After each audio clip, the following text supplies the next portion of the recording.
The protagonist of the movie is Ben, a baby-faced 25-year-old guy who is always kind and gentle to others. One would assume that he is the ideal friend, but things are the exact opposite. Ben is not a serial killer, but he has the ability to freeze time and do whatever he wants.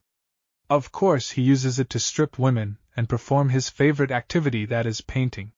Whether it be on the road, the supermarket, or even the movies, Ben freezes hot girls and makes their nude portraits. It wasn't always like this, though. Ben was a normal guy just like all of us. He had a caring girlfriend and a promising future. Following this, the movie flashes back to 5 weeks earlier, where it all went wrong. Ben is seen having an argument with his girlfriend, Susie, who calls him a loser. Having had enough, he breaks up with her, and this enrages Susie even more. She starts throwing objects at him, and at this moment, everything turns into slow motion for Ben. In the aftermath of the breakup, Susie quickly moves on and finds solace in a guy. Ben notices them together in the college cafeteria and becomes distraught. Hence, to distract himself, he joins art classes. Since Ben has been interested in making portraits ever since he was a child, he effortlessly makes beautiful paintings, which surprises even the teacher. Ben specializes in making ultra-realistic human portraits. However, at night, things become extremely tough for him. Ben cannot seem to get over his breakup, as every time he closes his eyes, he sees Susie. Days pass, and he eventually becomes insomniac. Now, Ben cannot fall asleep for even an hour. The memories of his ex-girlfriend are slowly turning him into a depressed maniac. Overwhelmed by regret and suffering, Ben finally gives Susie a call and pleads with her to come back. He also apologizes for turning their relationship into a mess, promising to never do it again. But despite Ben stooping so low for her, Susie refuses his request and hangs up the call. This sends Ben spiraling into an even deeper abyss of despair. Over the course of the next few days, he tries his best to pass the time. Ben reads books, watches movies, and even goes on solo trips to other cities. However, when night falls, the insomnia kicks in, making it harder for him to concentrate on anything else. So, he starts going on random tours in the dark as well. One night he heads to a local supermarket, where he notices a job vacancy announcement for a night shift guy. Ben thinks that it is the perfect opportunity to pass the time and earn some money, so he immediately applies for the job. The following day, he scores an interview with the manager, Jenkins, and eventually lands the job. Ben is finally happy after a long time, and he has a gut feeling that his life is about to change. As Ben becomes accustomed to his new job, he notes how each of his coworkers handles the art of passing the time differently. The cashier, Sharon Ponte, has the most unique style. She makes sure to always hide the clock with various objects. She believes that the time will pass slowly if she looks at it. Then there's a mischievous guy called Barry Brickman, who is never serious at work. Along with his equally cunning friend, Matt Stevens, he plays different pranks on the female customers, like slipping an adult toy in their bags. Some of the customers are perplexed when they find it, however, some of them decide to keep it. The only guy who doesn't seem to care about the time is their boss, Jenkins. He can go on and on about how successful and rich he is. Once he starts with his egoistical speeches, time passes very fast for him. But of all the night shift employees, Ben has the most unusual way of passing the time. In the pangs of his deep melancholy, Ben dissociates himself from time and reality. In other words, he uses his superpowers to freeze time and eventually his surroundings, so that he can do whatever he pleases. Normally, one would run away with money or do some explicit stuff. But Ben just wants to hone his artistic skills. Since he is in awe of the female body, he picks random customers, gently disrobes them, and begins drawing their portraits. Ben has no lubricious feeling towards them. He just wants to make sure his passion for art never dies. Once he is done, he dresses them back and cracks his fingers, causing time to start flowing once again. This has become Ben's life now. It is not something that he can be proud of, but at least he is not that depressed and crazy person anymore. Slowly but steadily, he has started diverting himself from Susie. At home, Ben often hangs out with his best friend, Sean. The two have been together ever since they were kids. Sean is the exact opposite of Ben, as all he wants is to get into a girl's pants. It is revealed that he has been to every stripper club in the city. One night, during his night shift, Ben encounters the cashier, Sharon, in the locker room. He appears to have a crush on her but can't bring himself together to express it.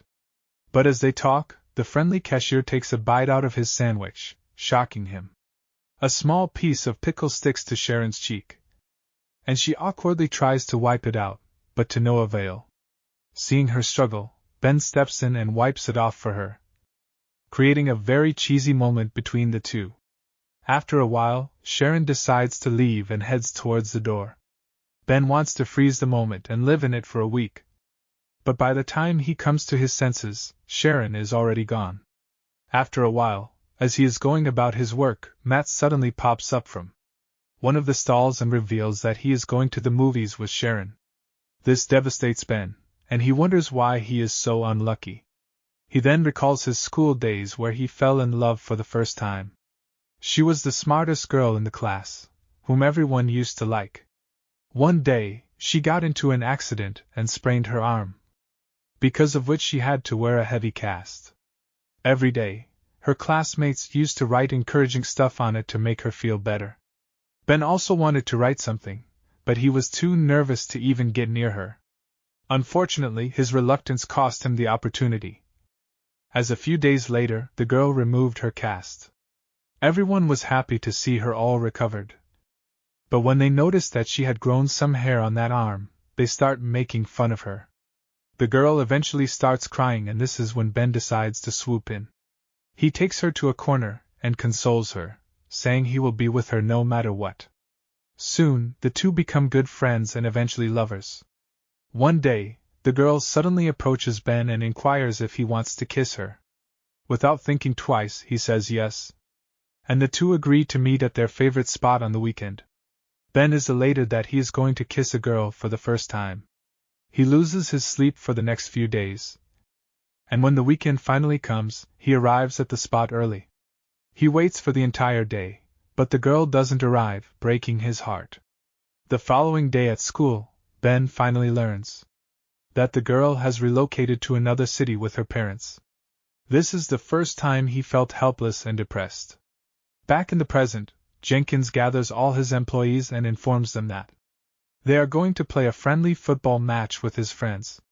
Ben and the others don't want to play, but they have no other choice. During the match, the supermarket team loses heavily, as it is clear that none of them knows how to play. The opposition team ramps up the score with goal after goal, making it 26-0. When Ben has had enough, he freezes the time and heads to the locker room to relax. Suddenly, a guy unfreezes himself and runs out. This reveals that Ben is not the only person who has acquired this ability. After a while, he heads out and snaps his fingers, allowing time to revert back to its original form. In the heat of the moment, Matt kicks the ball so aimlessly that it ends up hitting Jenkins in the face. He is immediately rushed to the hospital, and all the other teammates go home, leaving Ben and Sharon alone. In the next scene, the two stop by at a nearby diner and try to get to know each other better. There, Ben gets to know that she is actually single, and that Matt was just joking about dating her. She then shares her dreams with Ben and he does the same. Sharon says that she's always wanted to meet a painter because she imagines they can see the true beauty of things. As the two talk, it is clear that they have chemistry. After their unofficial date, Ben walks Sharon home and awkwardly ruins their first kiss by pecking her on the cheeks, when she wanted it on the lips. The following day, a disfigured Jenkins announces that he is going to host a party on the occasion of his birthday. Sharon asks Ben if he wants to come with her as a date, and the latter happily agrees. Later, Jenkins calls the boys to his office and gives them separate tasks for his birthday preparations. Ben is assigned with hiring a stripper to the party.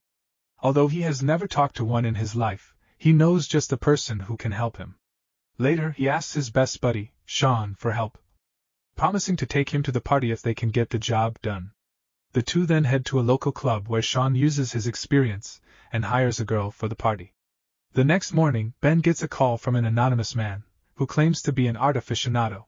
He has an art gallery in the city, and wants to have some of Ben's work in it. This delights the latter, as for the first time in his life, someone has appreciated his art. But unbeknownst to him, it turns out to be a prank call from Barry and Matt. That night, Ben gets dressed up for the party and heads to pick Sharon up. As soon as she opens the door, he happily tells her that a popular organization wants to display his artwork. Sharon wholeheartedly congratulates him, and soon, the two head to the party. When the two arrive, the party is already underway. Sean is being rejected by a girl, Matt and Barry are dancing like sociopaths, and Jenkins is on the DJ. Just then, Barry notices his ex-girlfriend, Susie, among the attendees. It turns out she is Jenkins' brother's girlfriend. Soon, the stripper also arrives and heats up the party. In particular, Sean forms an instant connection with her. Meanwhile, Ben heads to the bathroom where he comes across Susie. Wasting no time, she expresses that she wants them to reconcile and become a couple again. Ben of course doesn't want it, because he has already met the love of his life. But the crazy girl keeps on insisting. Out of the blue, she even kisses him forcefully. Ben immediately pushes her back. But when he turns around, he realizes that Sharon witnessed the whole incident. Ben tries to explain that it is not what it looks like. But the innocent cashier leaves without hearing a word. After a while, Ben goes straight to Sharon's apartment and tries to explain everything to her, but she is too blinded by her anger. When she starts hurling obscenities, Ben gets upset and leaves. Due to the breakup, he once again spirals into his world of depression and insomnia. The only thing he looks forward to is his appointment with the supposed art gallery company which had called him. In the next scene, the day finally arrives and Ben goes there with some of his best artwork. As expected, the gallery owner denies making an appointment with him, making Ben realize that he had been pranked. But just as he is about to leave, the owner notices some of his sketches of Sharon and asks to have a look. Unsurprisingly, he likes them, and Ben is offered a night to display his work in the gallery. A few days later, Sharon receives an official invitation to Ben's art display. Although she is angry at him, she still decides to visit the gallery. When Sharon arrives there, she is taken aback to see that each artwork there is about her. It turns out Ben stopped making portraits of other women, and he used all of his time on Sharon. She was the love of his life, and he could not stare at any other woman other than her. Meanwhile, Sharon and Ben finally meet. The latter tries to explain what happened on the party night, but Sharon says that he doesn't have to. She has now realized how much he loves her, just by looking at his paintings. With this, the two get closer and share a romantic kiss, right in the middle of the art gallery room. In the final scene, Ben uses his powers and freezes everything. However, this time, even Sharon can move in the frozen world. The two then go out in the snow, where millions of snowflakes are suspended in the air. At last, the lovebirds kiss once more. The movie ends on a happy note. This is my explanation for the movie, Cashback. So, what do you guys think about the movie? Write in the comment. Subscribe for more videos like this. Turn on the notification and leave a like to help the channel out. Thank you for watching.